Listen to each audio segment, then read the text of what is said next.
motion to create an ad hoc government affairs committee consisting of board members and or stakeholders, and having them, at least for now, be the primary people responsible for the CIS filings. I didn't have anybody speaking against it before, but I'll just check. None? Okay, so let's take that to a vote to create the ad hoc committee. Can you? Yes. Can you restate the motion, please? This is coming from Bylaws Committee, recommendation to establish and we're inserting the word ad hoc for clarification purposes, Government Affairs Committee. Government Affairs Committee duties, so on as well. As stated in the agenda, made up to 5 members, both stakeholders and board members. Only board members were allowed to have the passcodes and ID, and the council files must be submitted with minutes of the board and so on. So the meat of that is that there's an ad hoc. So the only change you're making to the motion on the agenda is to use the word ad hoc in front of governmental affairs. Because that's the only way this can be operative right now. It's exactly that word department. Have the word ad hoc government affairs committee the first one. Okay. All those in favor? Raise your hand up high, so.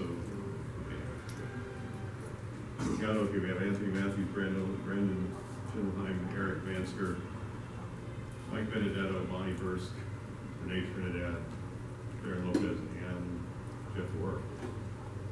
And I should have taken that vote the other way around. All opposed? I see none opposed. So who does that leave us for abstentions? We have Gina and Jet, just to make our lives difficult with the record keeping, and Jim abstaining. 3. You said 3? Yes. Yeah. 3. The minute writer? Doesn't vote. He didn't vote. Or if he did, we didn't count it. Yeah. Okay. I think Mr. Husband's votes in fact. I just have a question. So that means this committee cannot be more than the 5 members, correct? That's the way this reads, although we'll have that is the way Don has said it wants it to be set up. So there, the motion has passed. Thank you all. Okay, Eric, next one.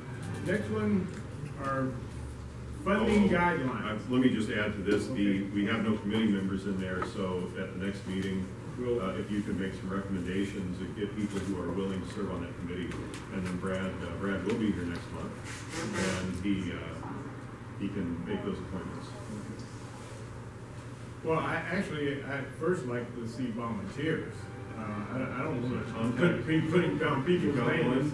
Contact Eric if you would like to be a volunteer for this. Any stakeholders in the audience? We got to sell it, right? We got 2. Great. Okay. All right, on to item B for okay. Funding guidelines, and this is something I did pass. I talked to Melvin Canis and Darren Martinez about it, and they said this was fantastic.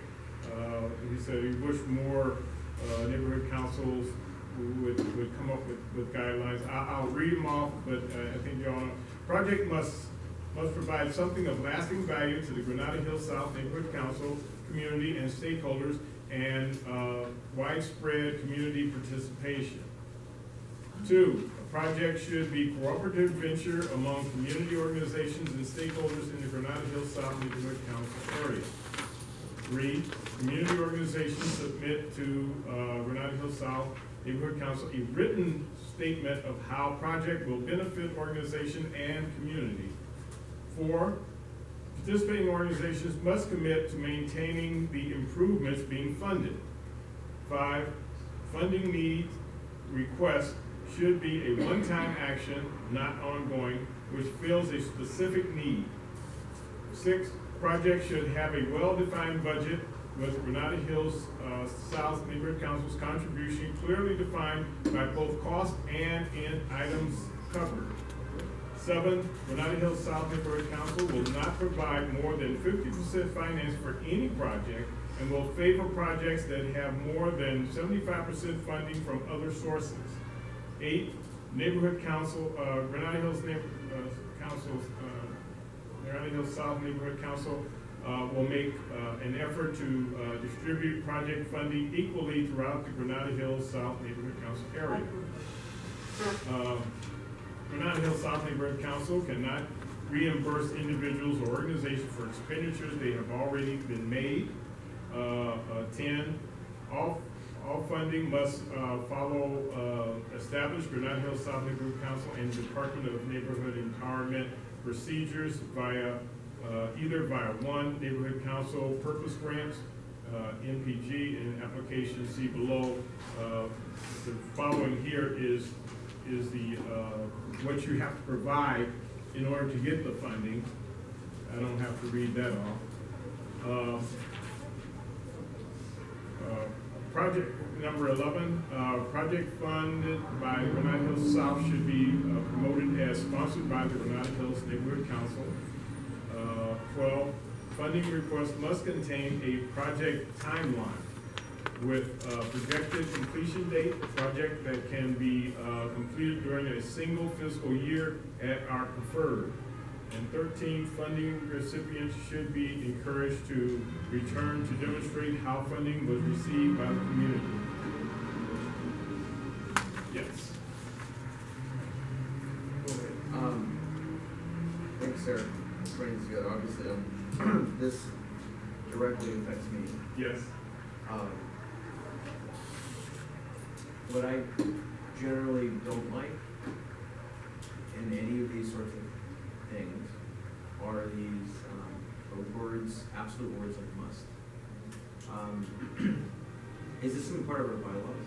No, it not. It So will what be, is- what it will be part of the rules at the addendum to the bylaws as a funding guidelines, and these should be distributed to the people who are going to request funds. So what I'm saying, I guess what I'm worried about is if we're putting in words like must, then any funding that doesn't qualify for those musts would not be allowed. Yeah, it wouldn't be allowed. So I have issues with pretty much anyone that says must. Well, First of all, I mean, that's only when it's must. Yeah, It's number- they have to follow the one- non-rules or one- our rules. 1, 4, and 12 are must. Well, what's wrong with something that provides lasting value? Well, yeah, how are you well, going that as to, well. Then how do we buy chip clips? how are you going to Yeah. qualify? But that's what we do to give out. We're not asking for that. That's money that we spend that we give out for outreach. Okay, so this is for neighborhood purpose grant. Yeah, this is for neighborhood purpose grants. This is people come to us. This is not us. Right. I'm sorry, Brandon, I interrupted. Yeah. Not you, no, this type, what I saw, I didn't realize, this is gonna be a much longer discussion, I think, than we have time I'd for. like it agendized. There's way. It is agendized. I know, but I don't think, this is something that I'm not gonna vote on. Was this reviewed, was this brought by the committee? Yes. This was heard in the committee and voted on, okay. I wasn't there. Let's- But let me just add a couple more, a little more color to what my concerns are.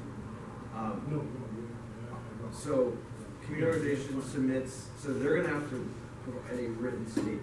That's what number 3 says. Yes. Yeah. And quite often what happens is that a number of people have come and they just ask for the money. And they don't have anything written, nothing that we can say for concrete, what we gave this money for, or anything, you got a receipt or stuff like that. But the fact of it is, they just show up and just ask for money. They don't, none of the pertinent questions, none of these questions are ever asked. In fact, when we ask how we're going to be compensated as far as what we did for them as far as giving them money, they have no idea. I don't think anyone has a problem with the writing requirement. I just wanna make sure it wasn't something I had to go on, I'll still have a couple more items. Yeah, let me call on, as soon as Brandon's on, I'll call on Bonnie and then I'm Jeff. sorry, I'm taking up. No, This is- I mean, you got a right to do that. So I'm, Yeah. I guess I think I should more leeway. I'm Not at all. I'm just trying to be fair, but. No, I'm not at all. Please. Other item is number 7. Mm-hmm. Will not provide more than 50% financing for a project. Yeah, what happens is, they're not, No, I understand where you're coming from, but the practicality of that to implement is, I think, very difficult. For instance, the Friends of Neighborhood Library. Yeah, and I was hoping you'd bring that How up. are you going to quantify 50% of any Do you know project? how much money they have? It would be infinite. You would not be able to. Do quantify you it. know how much money they have? Yes, I do. Okay, Does and that- you know they have more money than we do, What? and they're not spending it. $1 million. There's no way that they would qualify, even if they spent all that, for this one prom. You Then could maybe not. they should search out somebody else. Let me, My point is, this needs to be reviewed. I'm not voting on this. Okay, fine. okay, hold on. Well, Yeah, then- Bonnie's had her I'm hand good, up I'm for a good, while. I'm good. I That's just, what Bonnie I have said. I issues. want to clarify a couple things, and otherwise if it postponed until next month's review, that's fine too. But we got this as a list that was proposed from another neighborhood council. It's actually just a guideline. It's not a list of requirements. It's a guideline. It's so that people aren't gonna show up here, you know, on the spur of the moment and say, can I have, you know, $1,000 towards our $1,200 project? And we're sitting here and they're, take all of our time to explain why, you know, what this thing is, and we have no clue as to what it really does for Granada Hills or anything. This is a guideline that can be on the website. It's not a bylaws amendment or anything like that. It could be on the website. It could say, if you're going to ask for money from this neighborhood council, these are the things you should look at. It doesn't mean that somebody can't show up, you know, go to any of the committees and say, I really need money for this, and the committees will recommend it, and then it'll go in front of this board. And if they don't comply with these guidelines, it doesn't mean that the board can't say, well, we liked it anyway. Yeah. It's a guideline, it's not a requirement. It's just to stop some of the fact that we are having people come in left and right and having us fund an entire project that we don't even understand what it is, and we're paying all of it. It should have come from budget, not from bylaws. Why didn't it? Well, That's a good question. Why didn't it? well, Yeah. hold on, Yeah. guys. Why didn't it? Jeff, you had comments. This was an Can we- issue with bylaws, and they should have said, the budget committee, can you put this, can you have a committee meeting about it? Okay, Well, I tell you what, No offense, everybody.